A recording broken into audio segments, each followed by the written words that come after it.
Welcome guys Excel के हमारे tutorial number 3 में, जिसमें हम बात करेंगे हमारा इंसर्ट जो टैब है उसके बारे में। उसमें कितने फ़ीचर्स हैं, कौन सा फ़ीचर इंपॉर्टेंट है जो काफ़ी ज़्यादा यूज़ होता है डेली लाइफ में, उसके बारे में बात करेंगे। और सबसे जो इम्पोर्टेंट है इसमें आपका चार्ट्स हैं और उसके बाद आपका पाइवोट टेबल है। सो वीडियो को स्टार्ट करते हैं। जो पाइवोट टेबल है ये एक मैकेनिज़्म आप कह सकते हैं कि जो कि आपके डेटा को समराइज़ कर देता है। समराइज़ करने का फॉर्म ये है कि आपके डेटा में, आपके टेबल में मल्टीपल कॉलम्स हैं और आपका जो या मल्टीपल रोज़ हैं, किसी भी तरह हो सकता है। जैसे कि यहाँ पे आप देख सकते हैं हमारे पास कुछ ये डेटा है, ठीक है जी।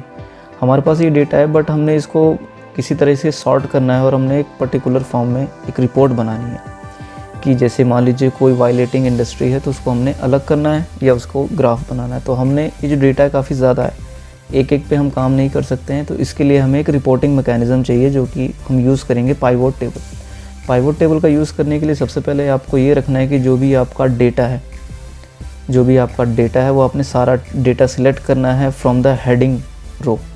ये हेडिंग रो है हमारी, ये वाली। इस पर हम क्लिक करेंगे, कंट्रोल प्रेस करेंगे, शिफ्ट प्रेस करेंगे, उसके बाद हम राइट एरो की, ठीक है जी, राइट एरो की प्रेस करेंगे हम। उसके बाद डाउन एरो की प्रेस करते ही जैसे ही आप देखेंगे हमारा सारा डेटा सिलेक्ट हो गया है, जितना हमारे पास डेटा है। उसके बाद जाएंगे इंसर्ट के बाद पाइवोट टेबल पे जैसे ही क्लिक करेंगे हमारे पास डायलॉग बॉक्स आ जाएगा, क्रिएट पाइवोट टेबल।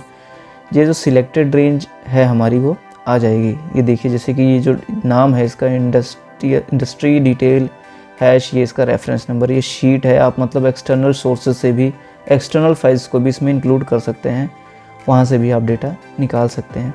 अब ये है न्यू शीट या एग्जिस्टिंग शीट पे इसी वाली शीट पे ही वो बना देगा आपकी रिपोर्ट, पर हमें चाहिए न्यू शीट, तो वो न्यू वर्कशीट ऐड कर देगा। ये देखिए नई वर्कशीट यहाँ पे शीट 1 ऐड हो गई है। सो ये सब देखेंगे आप, ये इसका मेन्यू है। इसी मेन्यू की हेल्प से हम अपनी रिपोर्ट जनरेट करेंगे। फॉर एग्जांपल ये सारे हमारे कॉलम्स हैं, मैं आपको दिखा देता हूँ वापस। यहाँ पर ये सारे इसके कॉलम्स हैं, ठीक है जी, ये सारे कॉलम्स हैं। और हमारी जो कंडीशन है जो मैं करवाना चाहता हूँ आपसे, वो ये है कि जितने भी इसमें डिस्ट्रिक्ट हैं, डिस्ट्रिक्ट आप देख सकते हैं इसमें डिस्ट्रिक्ट, आपको कॉलम दिखा देता हूँ। ये रहे इसके डिस्ट्रिक्ट, ये देखिए ये इसके डिस्ट्रिक्ट हैं, ठीक है। आपने ये बताना है कि कितने यूनिट्स हैं या कितने इंडस्ट्रीज़ हैं जो डिस्ट्रिक्ट में इंस्टॉल्ड हैं। डिस्ट्रिक्ट वाइज आपने टोटल करके बनाना है, एक एब्स्ट्रैक्ट बना के देना है। तो उसके लिए आपने क्या करना है, ये देखिए ये कॉलम्स हैं, ये जो है यहाँ पे आपने ड्रैग करना है, ये कॉलम लेबल्स हैं और ये रिपोर्ट फ़िल्टर है। रिपोर्ट फ़िल्टर के लिए अब फिल्ट्रेशन है, पूरी रिपोर्ट की फ़िल्टर करेगी, सिर्फ इसी में फ़िल्टर चलेगा। बट जो हमारी कंडीशन, हमने डिस्ट्रिक्ट को टोटल कराना है, तो हमने डिस्ट्रिक्ट पर क्लिक किया, उसको लेके आए एज अ रो, हमने रो बना दी। देखिए इसकी सबकी रो बन गई है, ठीक है जी। अब हमने जो सम कराना है, जो सम करेगा हमारा वो काउंट के हिसाब से चलेगा। मान लीजिए ये जो है कॉलम इंडस्ट्री नेम, ये सब में है, बट हमने डिफरेंशिएट किससे करना है, डिस्ट्रिक्ट से। तो हम इंडस्ट्री नेम पे गए, इसको पिक किया और वैल्यू पे ले गए, तो हमारे पास ये वैल्यू आ गई है कि अम्बाला नाम से 3 इंडस्ट्रीज़ हैं जो एक्स नेम की हैं और इसका टोटल है 272। Let's check. अब यहाँ पे चेक करने के लिए ऊपर जाएंगे हम और डाउन एरो की प्रेस करेंगे। ये देखिए 272 टोटल काउंट है हमारे पास यहाँ पे भी। तो ये कुछ ऐसे काम करता है, आप इस तरीके से अपने काम को अच्छे तरीके से कर सकते हैं।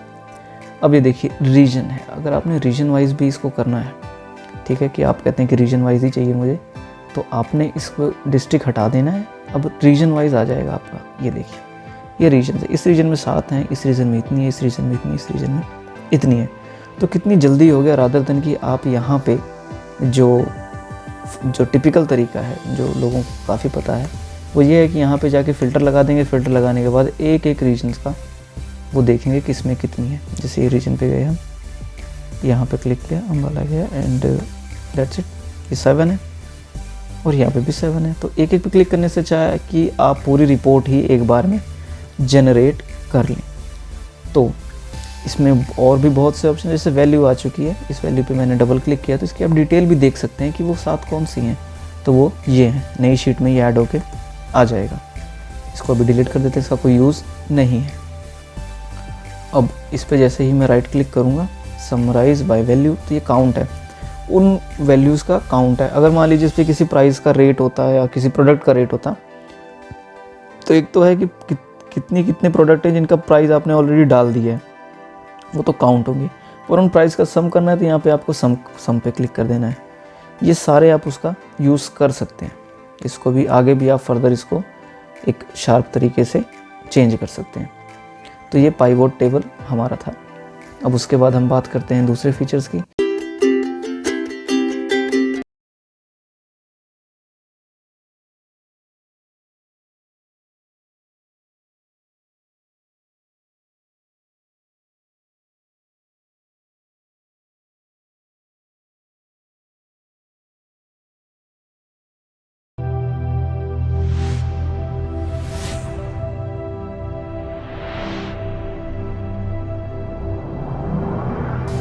ये टेबल है, टेबल ऑलरेडी क्रिएटेड है, शीट्स हैं, सेल्स हैं, तो टेबल का फीचर देने की क्या ज़रूरत है एक्सेल को, इसका मैं आपको बता देता हूँ।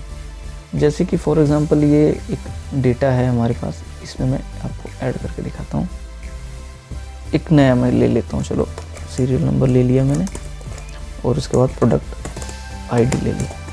ठीक है जी, प्रोडक्ट आईडी ले ली, ये 1 2 3 डाल दिया, और ये यहाँ पे प्रोडक्ट आईडी डाल दी मैंने, ये ठीक है जी। अब मैंने इसको एक पर्टिकुलर फॉर्मेट दे दिया, एक फॉर्मेटिंग दे दी, रेड कलर ना दे के मैं इसको ये ग्रीन कलर दे देता हूँ, नहीं ये भी विजिबल थोड़ा कम है, थोड़ा विजिबल कलर देते हैं, यस ये दे दिया। बोल्ड कर दिया, साइज़ मैंने इंक्रीज़ कर दिया, रैप कर दिया, और इसके बाद मैंने इसको ड्रैग कर दिया।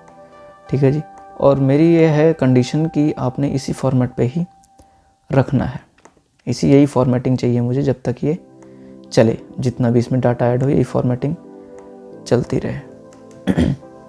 ठीक है, एक तो तरीका ये है कि आप इसका फॉर्मेट कॉपी करके सारा नीचे पेस्ट कर दें, ये देखिए ये तो सारा ऐसे हो गया। और एक दूसरा तरीका होता है जिसमें आप टेबल सिलेक्ट कर सकते हैं।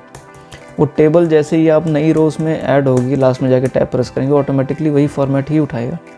इसमें इंसर्ट पे जाके आप टेबल पे जाएंगे, और इसके बाद पहले आप एरिया सिलेक्ट कर लेंगे, कितने एरिया में मुझे टेबल क्रिएट करना है, इस पे जाएंगे और ओके कर देंगे। तो ये देखिए सारा इसमें क्रिएट हो चुका है। अब ये फॉर्मेटिंग जो है इसमें आप चूज़ कर सकते हैं, यहाँ पे ऑलरेडी गिवन है, तो मैंने ये चूज़ कर लिया ब्लैक वन। तो अगर इस पर आप देखें कि यहाँ तक मान लीजिए डेटा है, इसके बाद मैं टैब प्रेस करता हूँ तो अगली रो ऑटोमेटिकली वही फॉर्मेट पे आ जाएगी। ये सारा एक डायनेमिक टेबल है आपका, तो ये टेबल कुछ इसलिए काम आता है।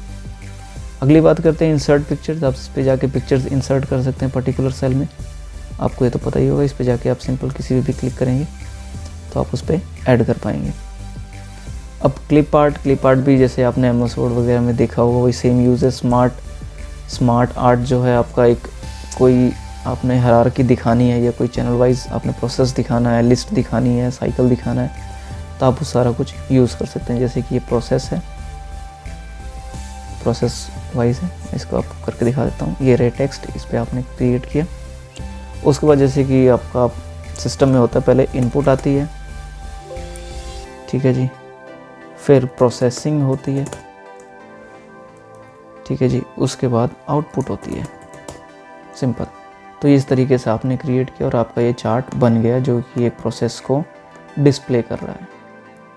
ठीक है, आप इसको कहीं भी ले जा सकते हैं या फिर आप यहीं पे भी यूज़ कर सकते हैं। ये हो गया। तो इसमें पर्टिकुलर एक तरीके से आप एक्सप्लेन कर सकते हैं कि प्रोसेस चल क्या रहा है स्मार्ट आर्ट में। ये देखिए इसमें सारे हैं, पिक्चर वाइज भी इसमें ज़्यादा थे, पिरामिड है, मैट्रिक्स है, ये सारा है इसमें। स्क्रीनशॉट पे आप क्लिक करेंगे जैसे ही तो आप स्क्रीन को कैप्चर कर पाएंगे। जैसे कि ये हो गया है, अब इसको मैं कैप्चर करना चाहूँ तो ऐसे कैप्चर करके यहाँ पे ऐड कर सकता हूँ। ये ऑटोमेटिकली ऐड हो जाएंगे, ना कि आपकी विंडोज़ में जाके आप उसका स्क्रीनशॉट लेके वापस आएँ, रादर देन कि आप सीधा यहाँ पे इंसर्ट पे जाके यहीं से ही इसका स्क्रीनशॉट ले लें। ठीक है जी, उसके बाद बात कर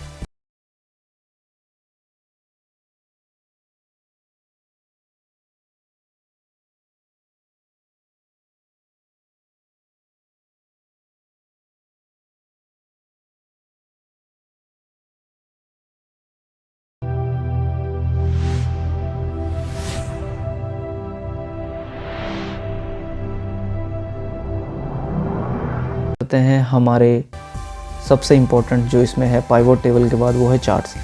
चार्ट्स एक ग्राफिकल मेथड है अपने डेटा को रिप्रेजेंट करने का, अपने क्लाइंट को या अपने बॉस को, कि एक ग्राफिकल फॉर्म में वो डेटा समझ आए, ठीक है ना। फॉर एग्जांपल कि जैसे कि इसमें कॉलम्स हैं, लाइंस हैं, पाए है, बार है, एरिया है, स्कैटर्ड है और अदर टाइप ऑफ चार्ट्स हैं।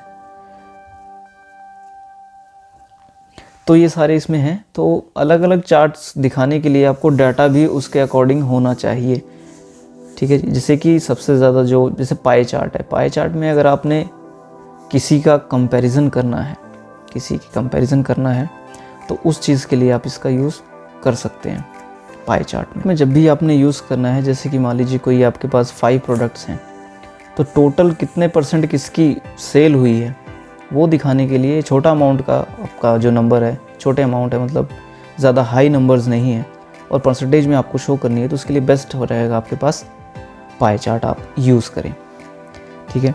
इसमें मैं आपको पाई चार्ट एक बार यूज़ करके दिखा देता हूँ। जैसे कि ये हमारे पास डेटा काफ़ी है, इसमें अगर मैं पाई चार्ट अप्लाई करूँ तो ये कुछ ऐसा दिखेगा कि each reason has this kind of part, इतना पार्ट इसका है और इतना पार्ट इसका है।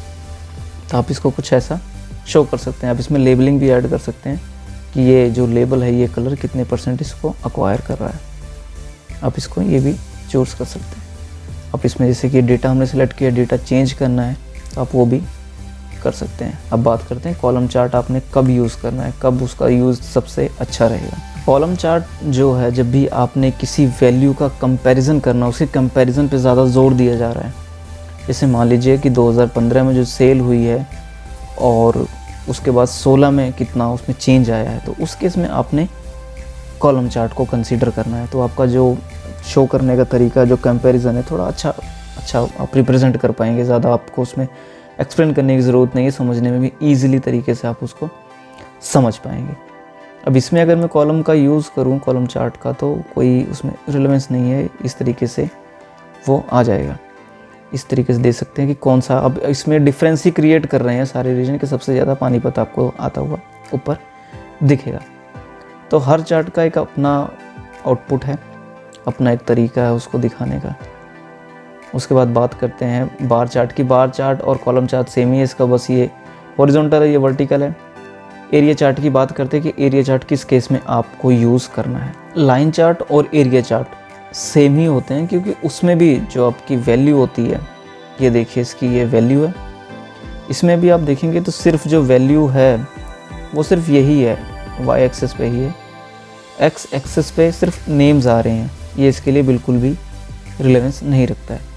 ये रिलेवेंस तब रखेगा, ये तब इम्पोर्टेंट होगा जब यहाँ पे भी वैल्यू हो या फिर डेट हो। फॉर एग्ज़ाम्पल आपने स्टॉक एक्सचेंज में देखा होगा कि यहाँ पे होती हैं डेट्स, यहाँ पे होते हैं रेट, जो जिस पे ट्रेड बाय और सेल हो रहा है। तो ये उसको एक ट्रेंड को दिखाता है कि किस तरह वैल्यू चेंज हुई है समय के साथ, है ना। आप समझ रहे हैं कि दोनों को कैसे रिलेट करके एक सिंगल ग्राफ में ही आपको दिखा दे रहा है कि 2 घंटे पहले ये रेट था, अब ये रेट है। तो ये तब होता है कि जब आपके एक्स एक्सेस और वाई एक्सेस में एक कंपैरिजन के साथ साथ आपने उसकी चेंज का मोमेंटम भी दिखाना है कि कैसे वो चेंज हो रहा है। उस केस में आप एरिया चार्ट और लाइन चार्ट का यूज़ कर सकते हैं। इसी तरह के और भी चार्ट्स हैं। आप जैसे कि अपने अच्छा अगर रिप्रेजेंट करना है तो उस चार्ट को अप्लाई करने से पहले एक बार उसके बारे में पढ़ लें, तो आप ज़्यादा अच्छे तरीके से अपने रिपोर्ट को बना पाएंगे। अब बात करते हैं हम hyperlink. Hyperlink it is use to create a external link. अगर आपने यहाँ पे किसी PDF का लिंक देना है, मान लीजिए यहाँ पे अगर कोई क्लिक करे, जैसे कि मैं यहाँ पे कर देता हूँ लिंक, इस टेक्स्ट को मैं हाइपरलिंक बनाना चाहता हूँ, ठीक है जी। तो इसका एक शॉर्टकट भी होता है Ctrl+K। आप जैसे ही प्रेस करेंगे तो यहाँ पे ये आ जाएगा। जैसे ही मैंने इसको दे दिया, जिप फाइल को मैंने लिंक दे दिया है, नाउ ये ब्लू कलर का हो गया है। और ब्लू कलर जैसे ही इसके आप होवर करेंगे तो आपको वो पाथ दिखा देगा, ठीक है ना। तो इस तरह आप इसका यूज़ कर सकते हैं। उसके बाद जो हमारा है टेक्स्ट का एरिया, टेक्स्ट से सारा रिलेटेड टेक्स्ट बॉक्स है। हेडर एंड फुटर है। Header and footer each and every page पे आता है।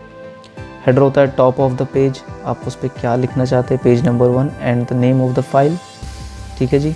उसको आप मेंशन कर सकते हैं। फ़ोटो में आपका आज क्या चाहते हैं वो भी कर सकते हैं। इसको कस्टमाइज़ भी कर सकते हैं, अपना नाम डाल सकते हैं या उसका नंबर डाल सकते हैं और उसको भी कस्टमाइज़ कर सकते हैं। उसके बाद आप उसका प्रीव्यू भी ले सकते हैं।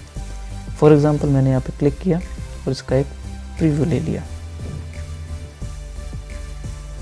डेटा भी काफ़ी ज़्यादा है इसलिए इसका प्रीव्यू अभी दिख नहीं रहा है। लो, जब आपके पास लेस डेटा होगा तो आप इसको देख सकते हैं। Word art same as word, आप इसको डिज़ाइन करने के लिए यूज़ कर सकते हैं। ये देखिए, जैसे मैंने क्लिक दिया एक्सेल फाइल, ये देखिए सिंपल, ये इस तरह आप इसका यूज़ कर सकते हैं। उसके बाद देखते हैं अगले जो हमारे फीचर्स हैं वो किस तरह के हैं। डिजिटल सिग्नेचर DSA आप इसमें लगा सकते हैं। उसके बाद इक्वेशन फॉर्म, कोई आपने इक्वेशन है साइंटिफिक फॉर्म का यूज़ करना है तो आप इसमें से क्लिक करके उसको एडिट कर सकते हैं।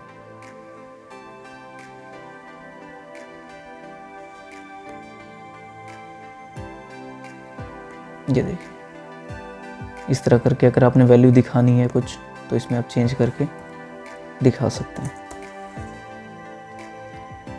बात कर लेते हैं अगले ऑप्शंस की। सिंबल, कोई स्पेसिफिक सिंबल आपने किसी वैल्यू के साथ अटैच करना है तो आप इसमें जाके उसको सिलेक्ट कर सकते हैं और अपना सिंबल भी ऐड कर सकते हैं और उसको इंस्टॉल करके इस पर डिस्प्ले करा सकते हैं। स्पेशल कैरेक्टर्स होते हैं ये सारे, देखिए ये सारे हमारे फीचर थे इंसर्ट के। अगर कोई भी आपको फीचर है वो नहीं समझ आया तो आप नीचे कमेंट कर सकते हैं, और किसी फीचर्स को यूज़ करने में डिफ़िकल्टी आ रही है, नहीं समझ आ रहा है या कोई एरर आ रहा है तो उसके लिए भी आप नीचे कमेंट कर सकते हैं। ऐसी वीडियोस को देखने के लिए चैनल को सब्सक्राइब करें, लाइक करें एंड शेयर करें।